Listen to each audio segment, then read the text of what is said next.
I'm delighted to be here today, and what we really hope to do is talk a little bit about some of the questions that we hear from plastic company owners and senior management about the world of M&A as it impacts plastics. There was an article in the Wall Street Journal a few weeks ago that said 9 out of 10 company executives in middle market and larger companies would be impacted by mergers and acquisitions in the next decade. That's a lot. We actually estimate it even higher for plastics companies.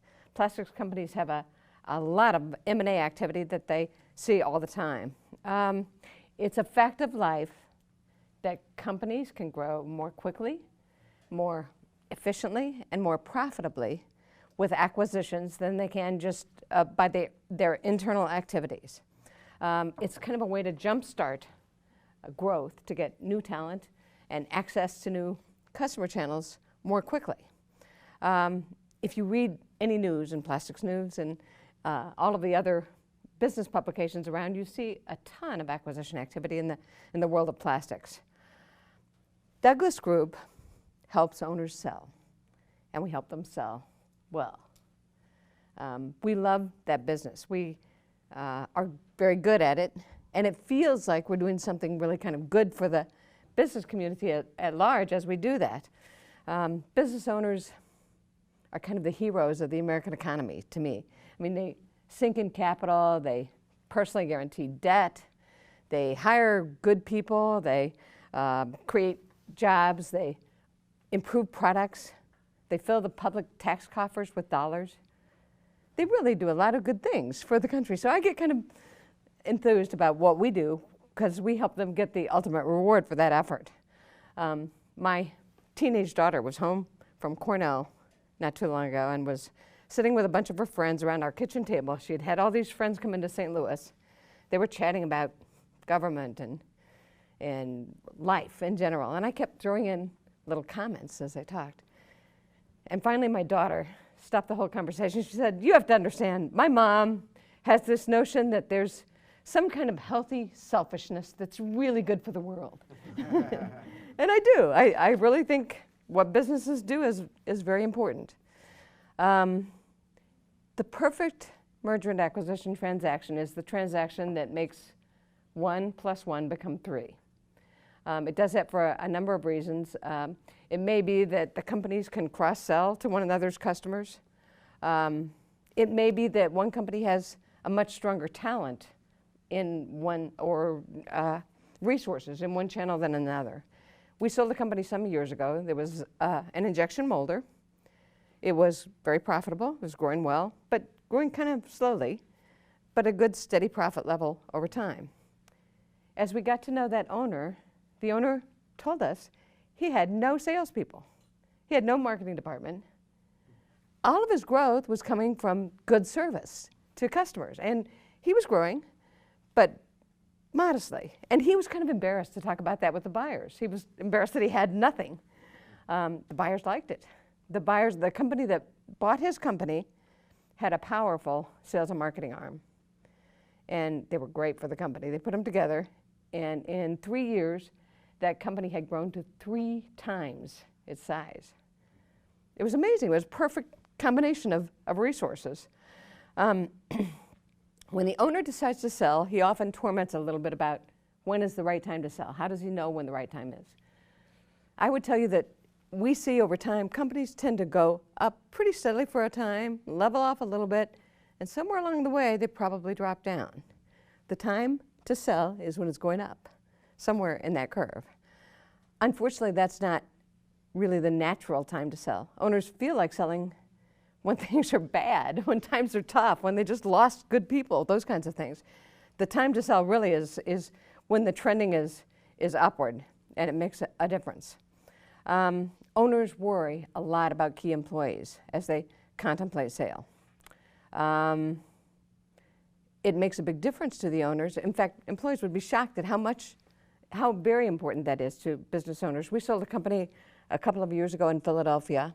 It was kind of a small company for us, about $7 million in sales, which is below what we normally would do. But it was really growing fast, and its profits were huge, like almost a third. Great profits. We ended up with about 20 offers on that company. Most of them were in the $10 to $15 million range. 2 were north of 30.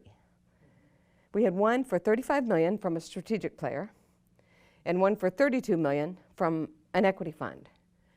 The owner picked the equity fund at 32 because he thought they would be better to his people. He paid $3 million for that, and it was worth it to him. It made a big difference. The best protection an owner can get for his people when he sells is probably commanding top price. The buyer who really pays a premium wants to keep those people. He also does a lot of other things after the sale to invest in new equipment and new marketing channels and those kinds of things to really support the company. So that's probably the single best protection an owner can get. Sometimes owners sell simply because they're tired. We had a company that we sold some years ago that had an owner. It was down in Texas. I went to see the plant. It was a beautiful plant, really gorgeous. And I was greeted by the COO, who took me to meet owner Dave to his office. And we walked into his office, and the COO said, "I want you to meet Dave, the father of this company." And Dave looked at him and said, "I want a blood test." But we talked about why he was thinking about sale. Why was it coming to mind? And he said it was time for him to really cut back a little bit. He said, "When I was a youngster, I used to run 3 miles every day before I came to work. And I'd stay at work till 8 or 10 at night." He said, "I don't want to do that anymore." He said, "Somebody needs to, but it doesn't need to be me." He said, "Most exercise I get now is I fill up the bathtub, swish around a little, and I fight the current." Timing is critical, but you have to be really kind of careful to plan the timing for the individual company issues. You also have to plan a little bit for what the marketplace is doing in M&A. In plastics, in recent years, it's been pretty good. It's been a very nice market. People always ask me, when's that going to end? Well, it is cyclical. It tends to go in kind of 6 to 8 year waves. So it will trend down somewhere along the way. I'm not sure that I know when. I feel very good about 2016, a little less sure about 17 and 18. So time will tell. Do we have any questions from this group about the marketplace and the timing today for M&A activity? Why is it so active right now? Why is the marketplace looking at M&A transactions now compared to the past? That's a good question, and part of it is the upturn in equity funds because there is so much baby boomer money out there that in many cases doesn't feel real secure with the stock market. They would rather own a piece of a real company that's functioning. Secondly, lower interest rates are great for mergers and acquisitions. Every company that buys a company borrows part of the money, and that has been pretty cheap lately, so that really helps. When the cycle downturns, will there be a bubble burst, or like the technology when that went down? I don't think it will be like that. I do think there will be a slump, but I don't think it will be that drastic or that dramatic. Best guess. You talked about sellers. If that gentleman in Texas, when he sold, how long does someone like that stay on with a company, if indeed they stay on at all to them? No, it's a good question. And we always tell owners they have to plan to transition for a year. Usually we can get them out within that much time if they want out. Sometimes 6 months, but not tomorrow. It takes a little time just to transition the customer relationships. You talked about key employees and that being an important consideration sometimes. Is that something that you've seen owners actually put into the contract, or is that something that traditionally is just a take my word for it, your people will be taken care of? No, actually buyers often would like contracts more than we want to tell. We don't want to tell seller employees about consideration of sale until the last minute. Buyers often would like to come in and interview 10 people and sign contracts with 10 people. So we usually are keeping it a little bit to a mild roar before we close the deal. Do you see a lot of cases where the new buyer might give key employees piece of the firm in order to encourage them to stay? Equity firms in particular like for owners to buy in. Owners will typically buy in maybe 20, 30% with equity when they come back in. That's very common today. Many of the equity firms will establish a fund for 10 or 15% of the stock to go to other key employees over time. So yeah, it is pretty common. And owners always fear a little bit if they have to reinvest in a company for an equity firm, they don't realize quite how the mechanics work.